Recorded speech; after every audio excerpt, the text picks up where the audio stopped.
নমস্কার বন্ধুরা, আবার একটা লাঞ্চ থালিতে আপনাদের স্বাগত। আজ শনিবার আর গরমটাও প্রচণ্ড পড়েছে, বাইরে প্রচুর রোদ্দুর। সেই মতোই আজকে রান্নাবান্না বানিয়ে নিয়েছি। এই গরমে কি খেলে উপকার হবে এবং কি খাওয়া দরকার সেই হিসেবেই আজকে রান্নাবান্নাটা বানিয়েছি।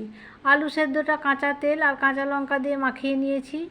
আর যে খসলা শাক বলে সেই শাকটা আলু দিয়ে পোস্ত বানিয়ে নিয়েছি।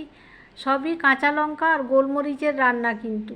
আর যে চিকেন স্টুটা বানিয়েছি সেটাতে আছে গাজর, কাঁচা পেঁপে, বিনস দিয়ে চিকেন স্টুটা বানিয়ে নিয়েছি। চিকেন স্টুটা কিন্তু গোলমরিচ আর অল্প একটু আদা বাটা, জিরে গুঁড়ো দিয়ে বানিয়ে নিয়েছি। খেতে দারুণ হয়।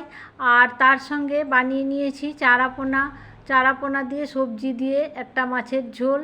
এটাও হালকা পাতলা, এই গরমের পক্ষে খুবই উপকারী।